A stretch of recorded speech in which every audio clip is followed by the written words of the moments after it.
किसी गरीब घर में एक बालक का जन्म हुआ। वो बालक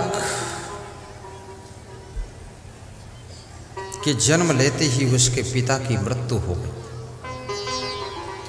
माँ ने मजदूरी करके उस बालक का पालन पोषण किया, शिक्षा दीक्षा परीक्षा सब सहयोग किया। उस बालक को बचपन में उस माँ ने एक संत से आशीर्वाद दिलाया। संत की कृपा दृष्टि पड़ी, वो बालक गरीब महिला का बालक ऊंची शिक्षा प्राप्त करके IAS की परीक्षा क्रॉस किया और कलेक्टर बन गया। कलेक्टर बनने के बाद शादी किया। माँ की इच्छा थी अपनी बहू को भी देख लूं। बहू आ गई, कलेक्टर की बहू। माँ को खुशी है कि मेरा बेटा कलेक्टर है। याद रखना, कलेक्टर को कलेक्टर बनने में जितनी खुशी नहीं होती है, उससे कहीं ज़्यादा खुशी माँ बाप को होती है कि मेरा बेटा कलेक्टर हो गया। उससे कहीं ज़्यादा खुशी पत्नी की होती है कि मेरा पति कलेक्टर है। उससे ज़्यादा खुशी तुम्हारी बहन को होती है, बहन सोचती मेरा भाई कलेक्टर है। उससे ज़्यादा खुशी तुम्हारे मामा को होती है, नाना को होती है कि मेरा भांजा मेरा नाती कलेक्टर बन गया है। सबसे ज़्यादा खुशी तुम्हारे दादा दादी को होती है कि मेरा पोता मेरी पोती कलेक्टर बन गया। क्या बात होती है। तुम्हारे कलेक्टर बनने से तुम जितना खुश नहीं हो, उससे ज़्यादा कहीं तुम्हारे रिश्ते से जुड़े हुए लोग खुश हो रहे हैं। इसलिए कलेक्टर बन करके उनको भूल न जाना। कितने लोग कलेक्टर बन जाते हैं तब से लौटकर अपने गांव वापस ही नहीं आते। वो कहते हैं ये गांव तो कबाड़ा है। अरे मूर्ख, इसी कबाड़ा से तो लबाड़ा पैदा हुआ। फालतू बात करता है। चल इधर आ, मकई खेत में मकई खा ले, अपने साथियों के साथ बैठ। जितना ये लोग तुम पर प्रेम न्यौछावर करेंगे, जितना तुम्हारा आदर सम्मान करेंगे, इनके साथ में बचपन तुम खेले थे, इन्हीं गलियों में घूमे थे, अब कलेक्टर बन गए, CM बन गए, PM बन गए, कुछ भी बन गए, लेकिन अपने गांव में आइए समय निकाल करके और अपने गांव का नक्शा भी बदल डालिए और ट्रांसफर कराकर अपने जिले में पहुंचिए और वहां सारे फंड दे दीजिए, अपना गांव चमकदार बना दीजिए।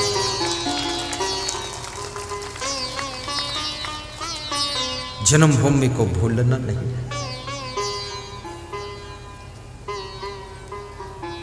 गांव वालों को भी फायदा होना चाहिए जिस गांव में जन्म लिया है।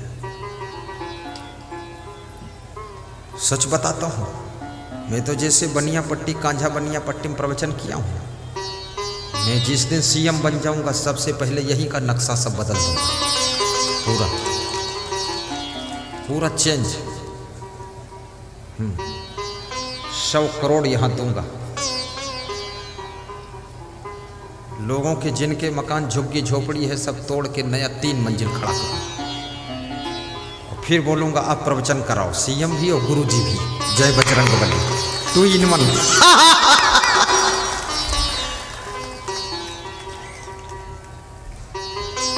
जिनके शुभकामनाओं से तुम बड़े बनते हो, जिनके शुभ चिंतन से तुम ऊंचाई पर पहुंचते हो, उस माँ को मत भूलना, पिता को मत भूलना, रिलेशन वालों को मत भूलना और उन ग्रामवासियों को मत भूलना जिन्होंने शुभ कामना करके तुमको इतनी ऊंचाई पर पहुंचाया है। उनको नमन करना और उनको हमेशा याद रखना, धन्यवाद देना। तुम और ऊंचाई पर चढ़ते चले जाओगे, तुम्हारी सीमा नहीं रहेगी कोई, कहां तक तुम पहुंचोगे। साहिब बंदगी बोलो। मैं थक गया हूं, प्रवचन बंद कर देता हूं। बंद कर दो हैं? भूख लग गई है, बंद कर देता हूं। प्यास लगी है, बंद कर देता हूं। नींद आ रही, बंद कर देता हूं। अरे कुछ नहीं लगा है, केवल नाटक कर रहा हूं। आज तो बहुत अच्छा खा पी के आया हूं। 2 पराठे खाया हूं दिनेश यादव के यहाँ, थोड़ी खीर थोड़ी सब्जी।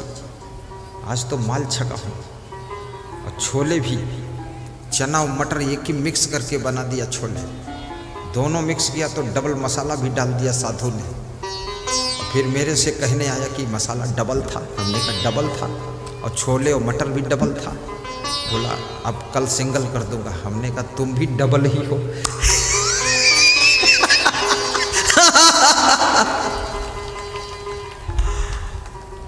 न भूख है, न प्यास है, न नींद है, न थकान है। केवल आपके प्रेम को पा करके, आपकी श्रद्धा को देख करके मेरे मुखमंडल पर भी एक नई मुस्कान है, नई मुस्कान है। कोई थकान वकान नहीं। साहिब बंदे साहिब।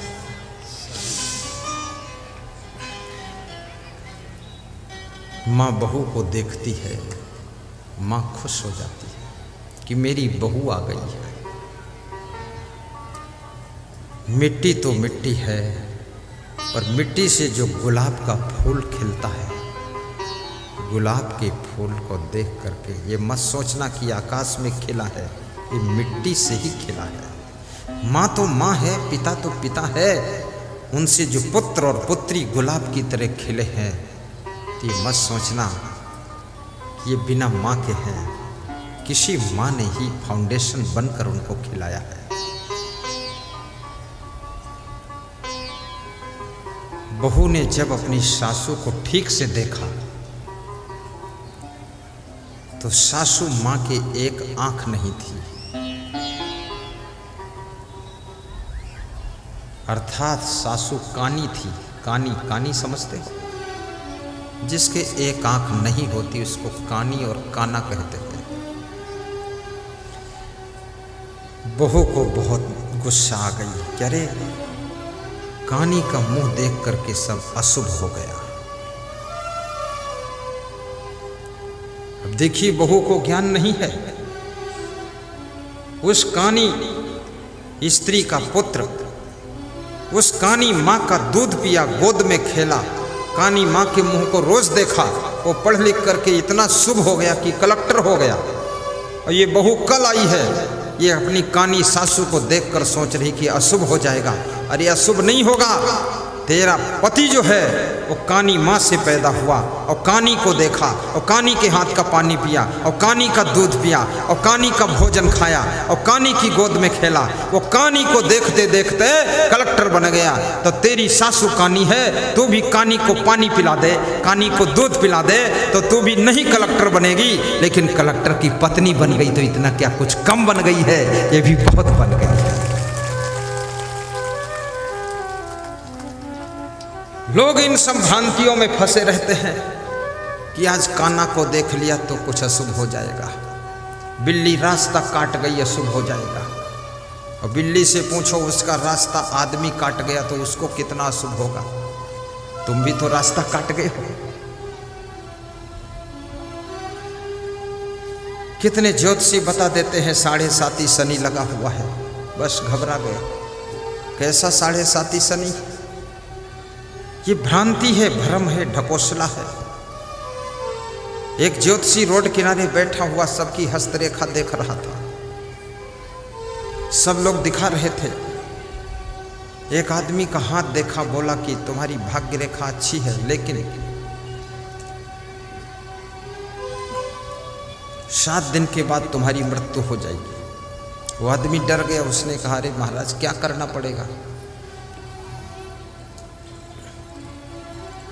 तो ज्योतिषी ने कहा, शनि देवता को शांत करने के लिए कुछ दान करना पड़ेगा। बोले क्या दान कर दो? ज्योतिषी बड़ा ठग था। दान तो करना चाहिए लेकिन ठगाना नहीं चाहिए। ज्योतिषी ने कहा,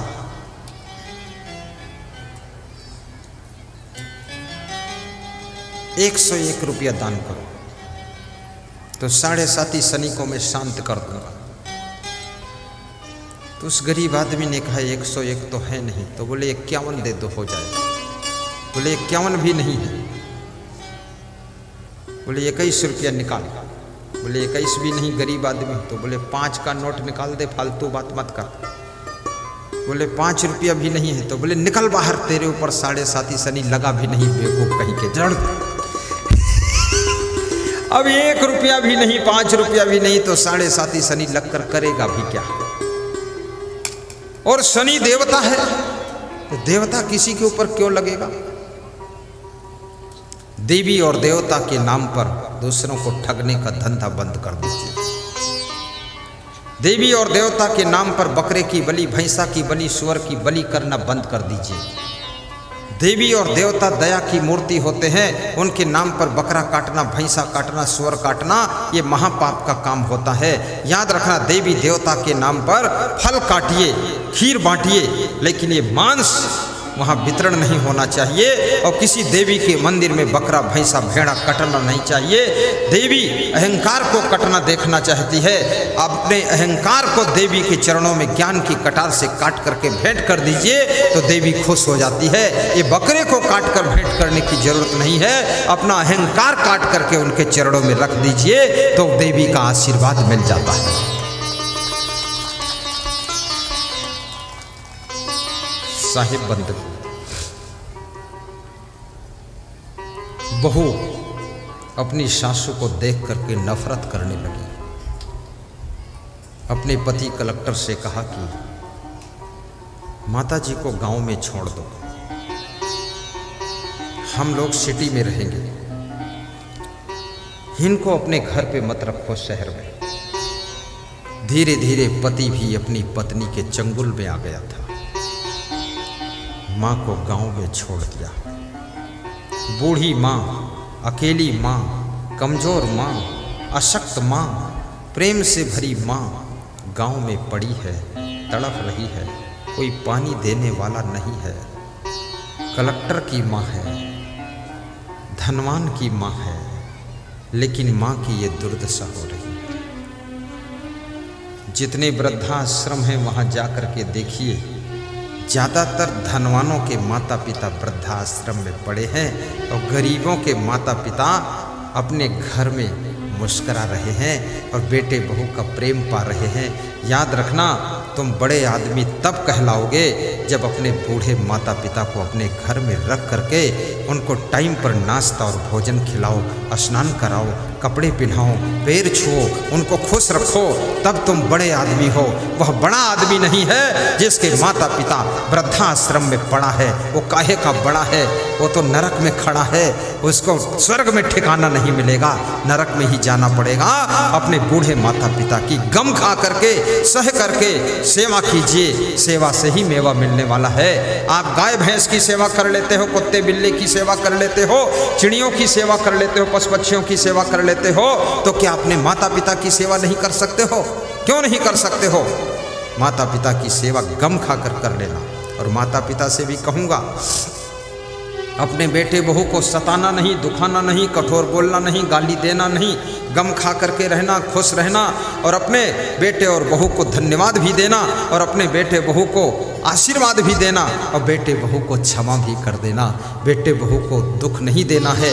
माता पिता का भी धर्म है कि बेटे बहू को सदा प्रेम दीजिए, प्रेम दीजिए, ताकि बेटे बहू तुम्हारी सेवा कर सके।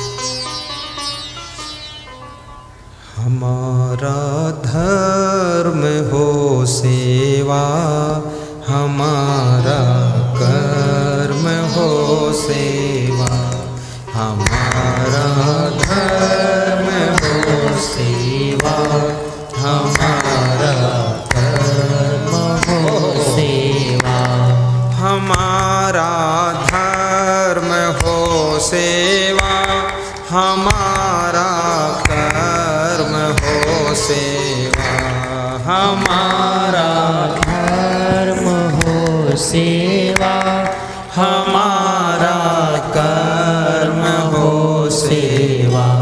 सदा सत्संगियों में मिल, सदा सत्संगियों में मिल, हमें सेवक बना जाना सदा। गाइए संजय, अजीब, मनीष, हमें सेवक बना जाना।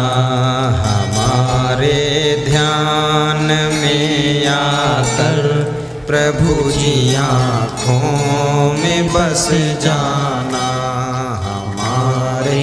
बहुत सुंदर, ताली बजाकर गाइए, मुस्कुरा कर गाइए। आँखों में बस जाना हमारे ध्यान में आकर प्रभु जी आँखों में बस जाना हमारे ध्यान में। बहुत सुंदर, भाव से गाइए। आँखों में बस जाना प्रभु जी आँखों में बस जाना।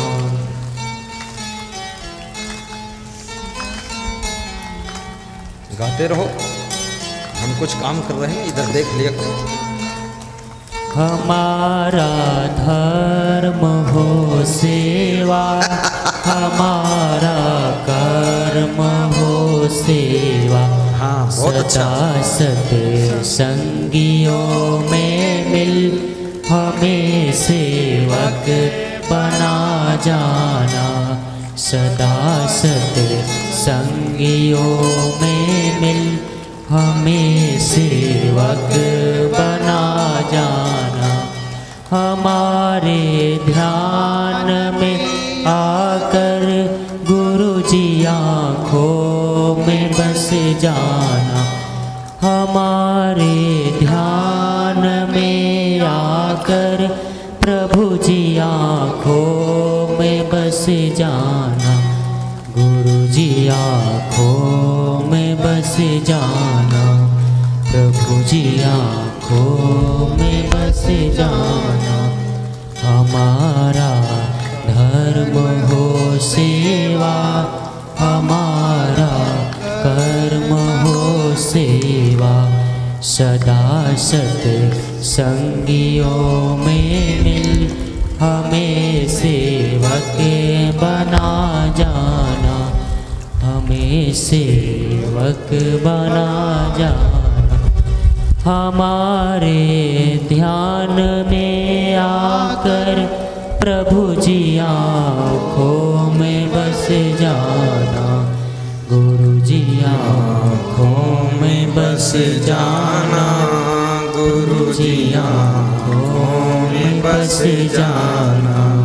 प्रभु जी आँखों में बस जाना।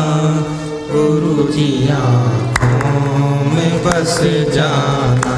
बोलिए सद्गुरु भगवान की जय, संत भगवान की जय, भक्त भगवान की जय। सब शांति से बैठ जाए, कोई आवाज नहीं।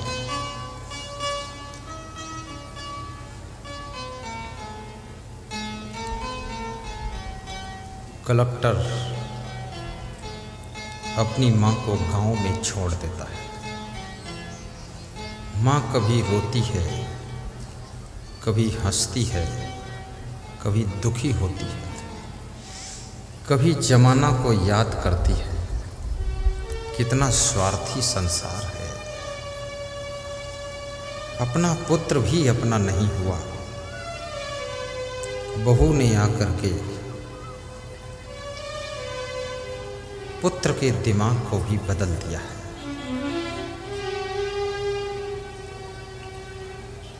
एक दिन कलेक्टर के पुत्र का जन्म हुआ। माँ को सूचना मिली। माँ मिलने के लिए जाती है और कहती है, मेरा पोता मुझे दिखा दीजिए। बहू कहती है, सासू जी तुम कानी हो, पोता को देखोगी अशुभ हो जाएगा, इसलिए हम पोता को न दिखाएंगे न छूने देंगे। धक्का मारकर घर से बाहर कर दिया। रोती हुई सासू अपने गांव वापस आती है।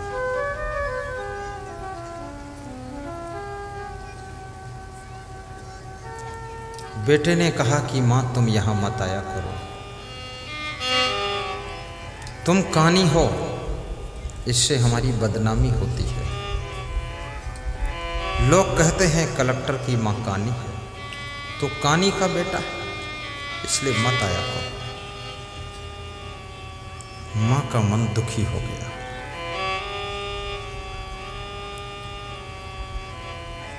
एक दिन कलेक्टर का प्रोग्राम अपने जन्मभूमि के गांव में लगा हुआ था। गांव में गया, प्रोग्राम किया तो उसके मन में माँ की याद आ गई। ग्रामवासियों से कहा कि मैं अपनी माँ से मिलूंगा, ले चलो मुझे। वहाँ मिलने गया।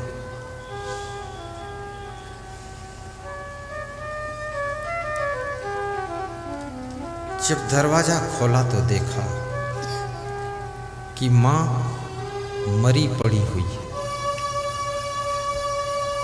आज सवेरे सवेरे उसका देहांत हो गया है।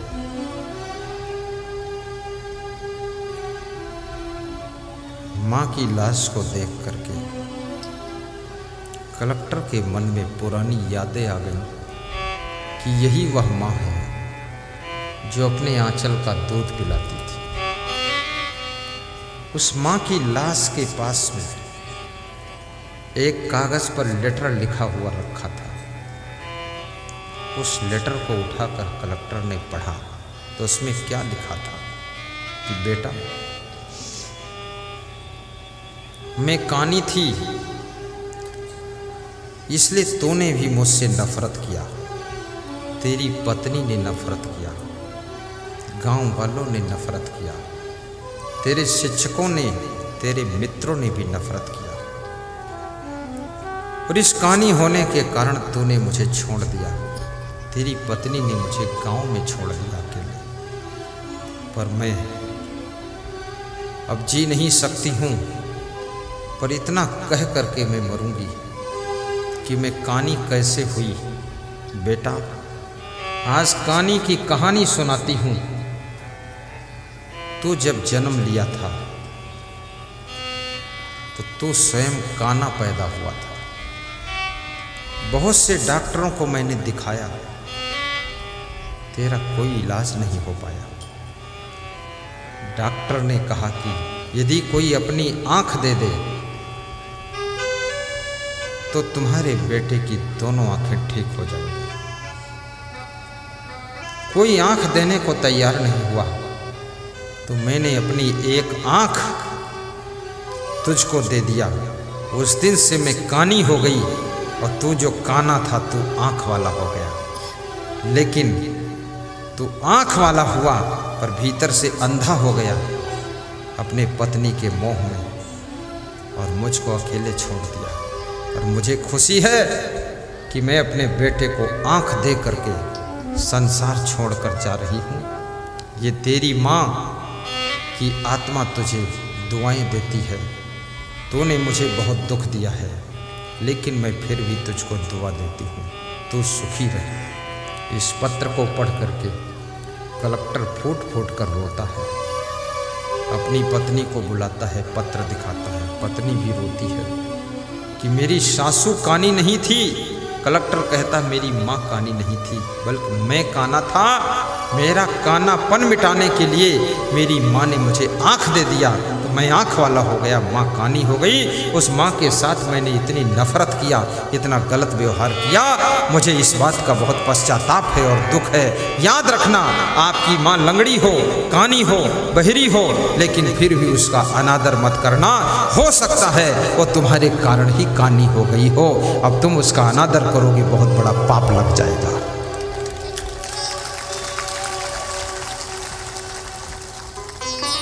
अपने धर्म को कभी भूलना नहीं। आपका जीवन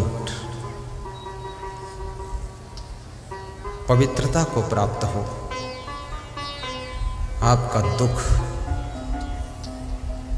आपको दुखी न कर सके,